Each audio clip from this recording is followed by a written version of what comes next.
Começa o ano e lá vem a preocupação dos pais. A volta às aulas das crianças. É matrícula, uniforme, material escolar, ou seja, uma série de gastos. E com ela surgem as dúvidas. O que será que a escola pode exigir nessa época do ano? E para falar sobre esse assunto, nós temos aqui o advogado Vinícius Fonseca. Boa tarde, doutor. Boa tarde. Vamos lá, doutor. Mesmo que a criança já estude numa escola, é possível que a escola cobre a taxa de matrícula de novo dos pais? Bom, primeiramente agradeço a oportunidade aqui com vocês. Bom, falando com relação a essa cobrança, a taxa, ela não é uma cobrança ilegal. Porém, a partir do momento que a cobrança for feita, ela deve ser restituída na primeira mensalidade. Ou seja, se essa cobrança for feita pela escola, ela não será legal, pode ser paga, porém deve ser restituída no primeiro momento, na primeira mensalidade feita para o aluno. Quer dizer, a pessoa tem um desconto ali na primeira mensalidade ou ela não paga essa mensalidade porque ela pagou a matrícula? Não, ela é como se ela reservasse a vaga dela. Entendi. Então é como se fosse um adiantamento daquela primeira parcela. Mas ela não é obrigatória. Vamos supor, o aluno que fez os pagamentos de janeiro até dezembro sempre foi adimplente. E do ano seguinte, a escola faz a cobrança, ele não é obrigado a pagar. A Lei 9870 exime ele de qualquer pagamento. Então, é essa antecipação. Essa antecipação sendo feita, ela deve ser restituída, então, no primeiro mês, no caso de janeiro. Doutor, dá para o pai negociar isso lá na escola? Falar assim, eu paguei todas as mensalidades em dia, meus filhos sempre estudaram aqui, dá para negociar essa taxa de matrícula e não pagar a mensalidade no mês seguinte? Bom, é sempre negociável. Isso é uma coisa que tem que ficar bem claro, que o direito do consumidor não é, de fato, tão idêntico ao direito educacional. É dever do Estado prover a educação. Então, você não pode tratar o aluno, os pais irresponsáveis, como credores, como uma forma de taxação de gastos, de valores. Você tem que tratar de uma forma educacional, uma forma mais abrangente, mais tranquila. Então, quando você faz esse tipo de cobrança, você tem que levar em consideração esse tipo de requisitos. Então, é muito importante, por exemplo, aos pais que eles façam um conselho, uma comissão de pais, para que os seus filhos tenham essa defesa e não tratar de forma pessoal. Tanto os pais fazendo frente com a diretoria da escola, ou um tratamento que seja mais batido de frente, isso é complicado para o aluno. Melhor sempre entrar em acordo. Exato. Né? Então, esse acordo deve ser feito com uma comissão, não pessoal. Tá. Material escolar, outra coisa que os pais já receberam em casa a lista, provavelmente, já estão providenciando material escolar, é sempre uma dor de cabeça, porque você gasta muito com o material escolar das crianças. E na hora de saber o que a escola pode e não pode pedir para o pai, como é que o pai sabe o que pode a escola pedir e como ele fica sabendo se isso pode ser pedido ou não? Bom, nesse ponto, a cobrança de material que seja coletivo, de uso comum da escola, vamos colocar aí giz, muitas resmas de papel higiênico, esse tipo de coisa, é dever da escola prover. Ou seja, a escola deve levar isso em consideração no momento do cálculo da anuidade ou da mensalidade. Então, ele deve fazer esse cálculo. O aluno, no momento que ele vai fazer a matrícula, que ele vai comprar o material de uso para as aulas, é de uso exclusivo dele, né? Ou seja, ele não pode pegar e comprar papel higiênico, não pode comprar resmas de papel, um número excessivo. Ele tem que comprar somente aquilo que ele vai, de fato, utilizar. Então, ele não pode sair comprando o que o professor, no caso, vai usar, o que a coordenação vai usar, esse tipo de coisa. Tem que ter uma justificativa ali, quando se pede uma quantidade um pouco maior do que o pai está acostumado, por exemplo. Vamos pedir, por exemplo, um pouco mais de papel, porque isso vai ser usado num trabalho didático do aluno. Daí é possível? Isso tudo, eu acho que é conversado. Se tiver um conselho de pais, como eu havia dito, fica até melhor, porque você pode tratar o assunto, exemplificar, mostrar os motivos daquele pedido e fazer com que isso seja uma coisa mais tranquila. Isso vai ficar melhor tanto para os pais quanto para a escola. Marcas de produto, a escola pode exigir ou não?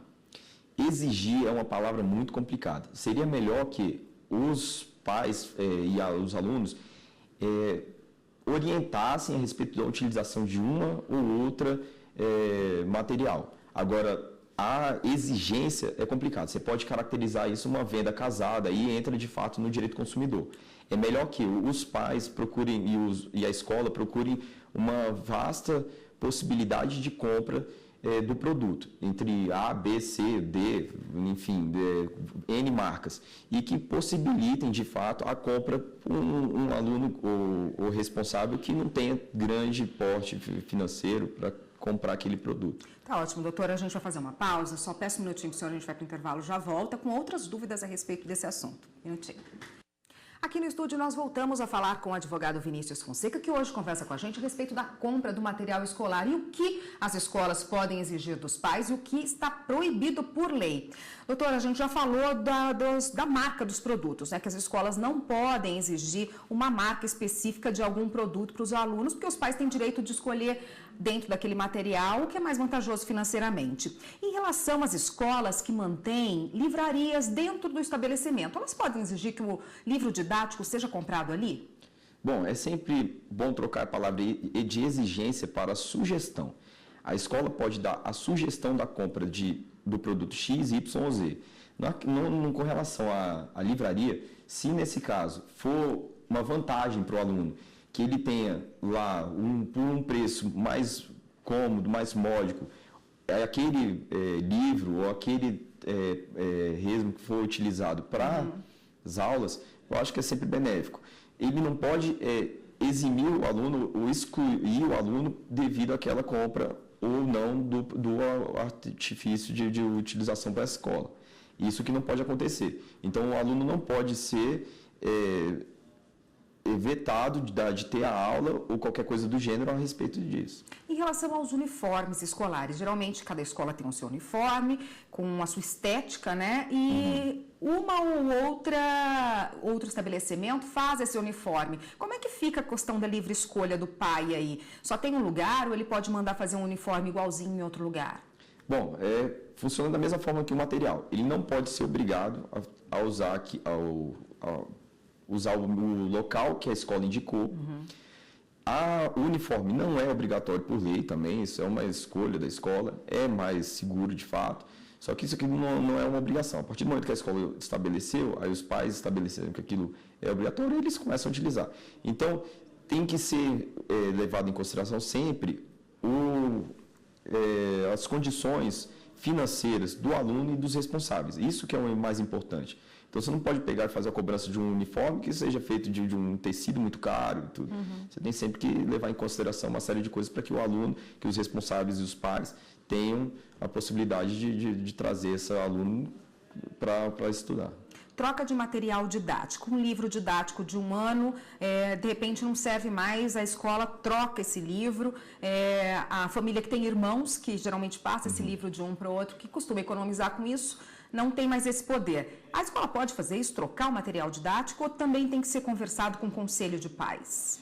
Bom, tudo que a escola faz é interessante que tenha um tratamento inicial com o conselho de pais. Assim como o conselho de pais, na compra dos produtos, deve levar isso em consideração também. Vamos colocar esses sebinhos que eles têm agora, que é de compra para material escolar. É sempre muito importante a pesquisa dos pais, essa comissão de pais faça essa pesquisa antecipadamente para que esses valores não sejam tão altos. Então, quando a escola, de fato, não deve fazer essa troca de produtos todos os anos, porque isso, logicamente, vai complicar o acompanhamento dos alunos. Porém, se isso tiver que, de alguma forma, ter que ser feito, vamos supor, por algum regimento tenha feito alguma alteração, o livro tenha ficado defasado, isso pode acontecer. Então, se de fato acontecer, a escola tem que ver meios para que o aluno tenha a possibilidade de comprá-los. Doutor, para a gente encerrar a nossa conversa, quem se sentir lesado de alguma forma nessa transação aí de compra de material e de matrícula, aonde o pai reclama? Como é que ele exige os direitos dele? Bom, eu vou permanecer nesse ponto que eu acho que é muito importante. Sempre ter um conselho de pais. A partir do momento que o aluno não for diretamente à escola fazer a reclamação, ele pode depois sofrer uma retaliação. Essa retaliação é complicada. É melhor que o aluno ele tenha um conselho de pais, um grupo de pais que faça a reclamação por ele, ou por aquele aluno especificamente, ou por todos, para que isso não aconteça. Por fim, se isso de fato acontecer e os pais se verem lesados por aqui ou esse motivo, ou o outro qualquer, eles podem procurar por N órgãos de defesa do consumidor. Assim como o PROCON, por exemplo. Tem várias formas deles acompanharem. Tá ótimo, obrigada pela participação. Eu conversei com Vinícius Fonseca, que é advogado, e conversou com a gente a respeito da compra do material escolar e também as listas que as escolas exigem. Obrigada pela participação. Até uma próxima.